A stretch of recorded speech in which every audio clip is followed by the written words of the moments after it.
Hello viewers, সবাই কেমন আছেন? আশা করি সবাই ভালো আছেন। আজকে নতুন একটি ভিডিও নিয়ে আপনাদের মাঝে আসলাম। আজকের ভিডিওর ট্যাবলেটটির নাম হচ্ছে ফ্লুক্সিট। এর গ্রুপ নাম হচ্ছে ফ্লুবেন্ডিজল মেরিট্রাসিন।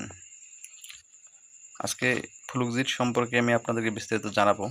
তার আগে একটি রিকোয়েস্ট, আমার ANF মেডিসিন টিপস ইউটিউব চ্যানেলটি অবশ্যই লাইক, কমেন্ট, শেয়ার ও সাবস্ক্রাইব করতে ভুলবেন না। ধন্যবাদ সবাইকে। আরেকটি বিষয়, এটি একটি ওষুধের ভিডিও। একটা ওষুধ সম্পর্কে জানতে হলে পুরো ভিডিওটি দেখা লাগবে। যদি কেটে বা টেনে দেখেন ভিডিওটি, তাহলে বুঝতে পারবেন না যে আসলে ওষুধ সম্পর্কে কি বোঝাইলো বা কি বুঝাইলাম। তো আসুন জেনে নেই ফ্লুক্সিট ট্যাবলেটটি কোন রোগীদের জন্য এবং কোন বয়সের লোকেদের জন্য। ফ্লুক্সিট সাধারণত যাদের দুশ্চিন্তা, টেনশন, ভয় ভীতি এসব ক্ষেত্রে কাজ করে থাকে।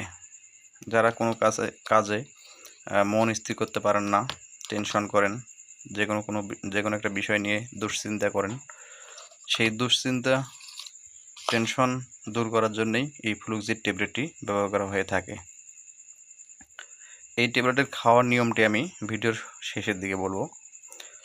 তো এই ট্যাবলেটের সাইড ইফেক্ট সম্পর্কে একটু জেনে নেই। ফ্লুক্সিট সাধারণত সাইড ইফেক্ট নেই বললে চলে। এটি অবশ্যই 18 বছরের ঊর্ধ্বে যাদের বয়স তারাই শুধু খেতে পারবেন, এবং 18 বছরের নিচে যাদের বয়স তারা খাওয়ার কোনো নিয়ম নেই, না খাওয়াটাই উত্তম। তো এবার জেনে নেই বন্ধুরা ফ্লুক্সিট খাওয়ার নিয়মটা। ফ্লুক্সিট সাধারণত দিনে 2 বার খাওয়া যায়, সকালে একটা, দুপুরের একটা।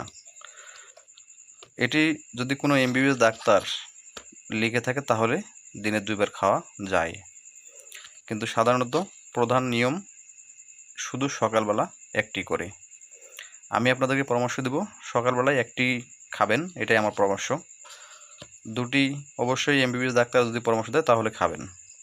ধন্যবাদ সবাইকে, ভালো থাকবেন, সুস্থ থাকবেন। আবার দেখা হবে কোনো নতুন এক ভিডিও নিয়ে। সেই পর্যন্ত ভালো থাকেন। আল্লাহ হাফেজ।